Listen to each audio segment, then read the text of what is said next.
दोस्तों, कुछ हफ्ते पहले मैंने एक छोटा सा शॉर्ट सियोत बुद्धिस्ट केव के बारे में अपलोड किया था नवीन विस्परिंग हिमालय में, और प्रॉमिस किया था कि बहुत जल्दी मैं डिटेल वीडियो इस केव के ऊपर अपलोड करूंगा। मैं उस वीडियो के साथ में आपके सामने इस वक्त प्रस्तुत हूं।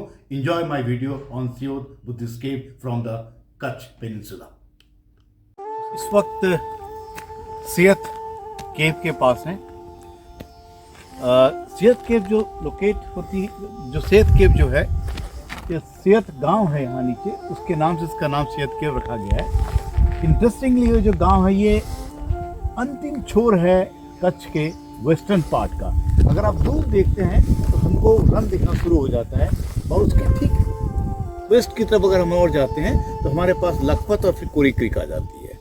ये लोकेशन एलिवेटेड सरफेस पे है, जो कि जुरासिक सैंडस्टोन्स के माउंट पे बना हुआ है। जैसे कि आप देख सकते हैं कि इसमें आपके पास में मेडिटेशन केव्स जो हैं, वो यहाँ पे आप छोटी कैविटीज देख रहे हैं, ये बनी हुई हैं।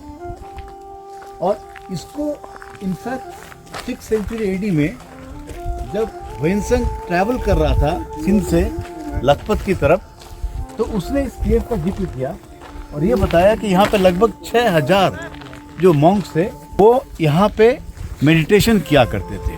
अगर आपको 6000 मॉन्क्स को जिंदा रखना है ऐसे इलाके में, तो आपको पानी की होना जरूरी है ना। वो पानी कहाँ पे था, पानी कहाँ से आ रहा था? अब फिर सवाल वहीं खड़ा हो जाता है कि जब हम अक्रॉस चलते हैं तो एक ही नदी हमको मिलती है। उस नदी का नाम है नारा।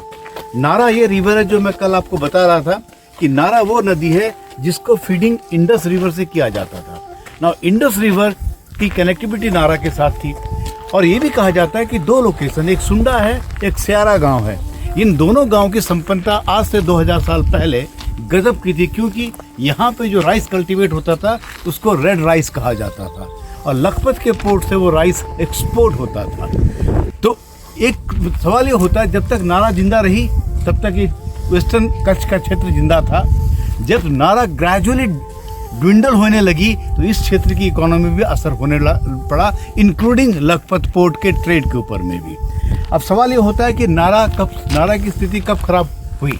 नारा की स्थिति कब खराब हुई? 1762 एडी में, जब राव ऑफ कच्छ और सिंध के नवाब की लड़ाई होती है, और उस लड़ाई में तलवारों से जीत हार नहीं निश्चित की जाती है।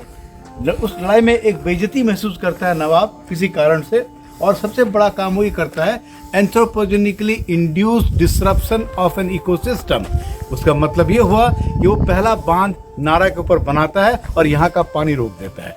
जैसे यहाँ का पानी रुकता है, क्योंकि ऑलरेडी क्लाइमेटिकली स्पीकिंग हम arid semi arid transitional boundary पे बैठे हुए हैं, तो ये जो इलाका था स्यारा और सुंडा, जहाँ पे राइस की कल्टीवेशन होती थी, वो डिस्टर्ब हो जाती है, और ग्रेजुअली यहाँ की इकोनॉमी पे उसका बुरा असर पड़ने लगता है, और वो चलता चला गया। फिर ग्रेजुअली ज़्यादा बांध बने, सिंध में इरिगेशन बढ़ा, लेकिन हमारे यहाँ पे सूखे की मात्रा बढ़ती चली गई। अंत में लास्ट ब्लो अगेन 1819 में पड़ता है, जब नारा कंप्लीटली डिस्टर्ब हो जाती है, और जो हमारा नेविगेबल पाथ भी था कोरी क्रीक से नारा होते हुए सिंध में जाने का, वो भी खत्म हो जाता है। मैं इतनी बड़ी कहानी क्यों कह रहा हूँ? मैं इतनी बड़ी कहानी इसलिए कह रहा हूँ कि जब ये लोग यहाँ पे बसे थे लगभग 1st और 2nd सेंचुरी एडी के आसपास, जो कि इस कॉइन से अगर आप दिखा सके, ये हमको जो कॉइन मिलता है, Buddhist seal found in the man cave, ये हमको जो मिलता है, ये हमको बताता है कि लगभग 1st और 2nd सेंचुरी एडी के लगभग यहाँ पे ऑक्यूपेशन था। तो इसका मतलब था कि जो स्थितियाँ आज थी वो स्थितियाँ नहीं थी।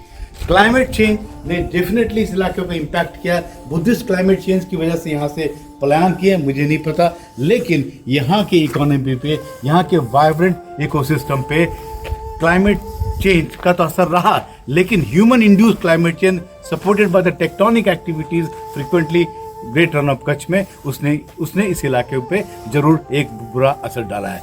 सियोत केव अपने आप में एक टेस्टिमोनी है, एक बेहतरीन आर्किटेक्ट की पाली की स्क्रिप्ट भी यहाँ पे लिखी हुई हैं, और इस तरह के केव्स तो और भी अन्य जगह मिलते हैं। परंतु मेरा ये मानना है कि इस ढंग की धरोहर ऐसे लोकेशन पे जहाँ पे टोटली ड्राइनेस है और एक तरह से कह सकते हैं रन है चारों तरफ, वहाँ पे एक जीवन दिखता है हमको। इससे एक हमको प्रेरणा मिलती है। इसको हमें ज़्यादा बेहतरीन ढंग से संरक्षित करके रखना चाहिए था दूसरी पीढ़ी के लिए, नेक्स्ट जनरेशन के लिए, जो कि नहीं हो पाया।